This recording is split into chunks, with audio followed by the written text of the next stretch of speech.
Czasem jest tak, że żeby poznać naprawdę ciekawe rzeczy, to trzeba pojechać na drugi koniec świata. Ale jeszcze częściej jest tak, że żeby zobaczyć naprawdę rzeczy interesujące, to wystarczy wyjść za róg, wejść w krzaki i zobaczyć, co jest za nimi.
Szczęść Boże.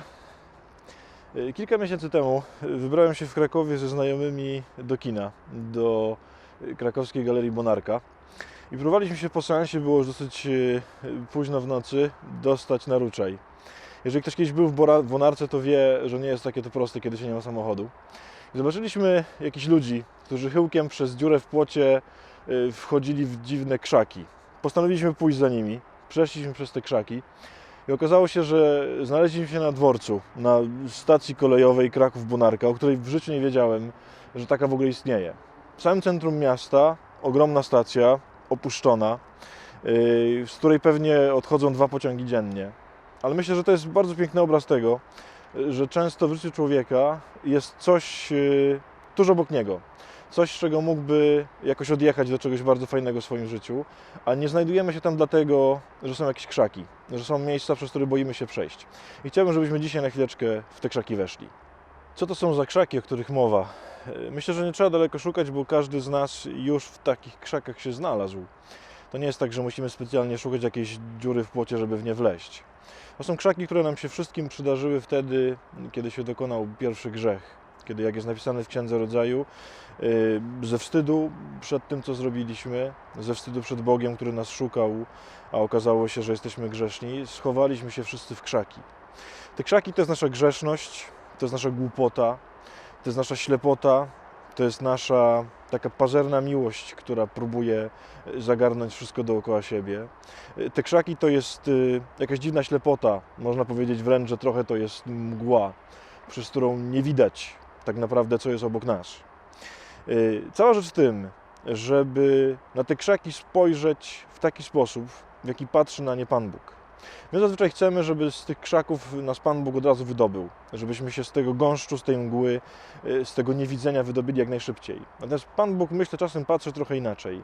I jak się nauczymy, co On widzi w krzakach, to wtedy zrozumiemy, jak z nich wyjść. Więc dlaczego mielibyśmy z tych krzaków nie wychodzić? Jest w Księdze Kapłańskiej taki bardzo piękny obraz, trochę dla nas już trudno zrozumiały, bo Księga Kapłańska posługuje się sposobem myślenia, który nam jest obcy, ale który, myślę, pięknie pokazuje właśnie to, dlaczego w krzakach trzeba czasem siedzieć dosyć długo. Otóż tam w rozdziale o trędowatych, o tym, jakie są rodzaje trądu i w jaki sposób się z trądu wychodzi, napisane jest takie dziwne zdanie, że ten, kto jest trądem obsypany cały, ale zupełnie cały, to ten jest czysty. Trochę tak, jakby Księga Kapłańska próbowała zasugerować, że dopóki ten trąd Cię nie obejmie w całości, dopóki będą jeszcze jakieś zdrowe miejsca, czyli takie miejsca, w których będzie Ci całkiem nieźle, to nie będziesz nigdy zupełnie czysty. Myślę, że to jest pewien symbol, tak czytali ten tekst ojcowie Kościoła, który oznacza, że Pan Bóg czasem godzi się na nasze bycie w krzakach z tego prostego powodu, żebyśmy doszli do takiego miejsca, w którym jesteśmy już całkowicie i totalnie bezsilni. Że wszędzie tam, gdzie jeszcze mamy trochę sił, tam, gdzie jesteśmy w stanie się jakoś ruszyć, tam, gdzie potrafimy sami sobie pomóc albo poszukać jakiejś pomocy u ludzi i ciągle myślimy, że to przyniesie jakiś skutek, to Pan Bóg jakby nie chce wkroczyć.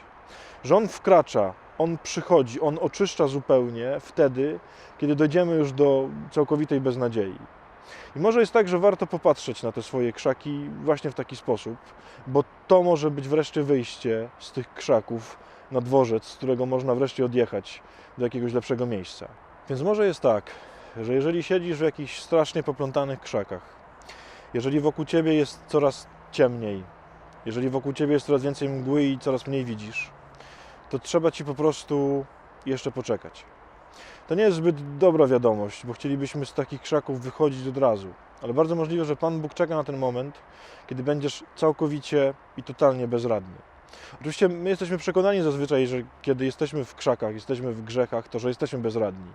Ale my często w tym się jakoś oszukujemy, bo ciągle szukamy siły w sobie, ciągle szukamy jakiejś nadziei w jakichkolwiek innych rzeczywistościach ziemskich, ale nie w Panu Bogu. Że w Nim szukamy, ale tylko po części. I bardzo możliwe, że Pan Bóg czeka, aż zapadnie całkiem noc, aż ten trąd nas obejmie całkowicie. Bo jak mówi Księga Kapłańska, kiedy trąd jest już na całym ciele, wtedy człowiek jest oczyszczony. I bardzo możliwe, że Pan Bóg czeka. Jeżeli pozwolisz na to, żebyś stał się całkowicie bezradny, to On wkroczy. Wtedy wyjdziesz z krzaków i wejdziesz na stację, która prowadzi do zupełnie innych niebiańskich klimatów.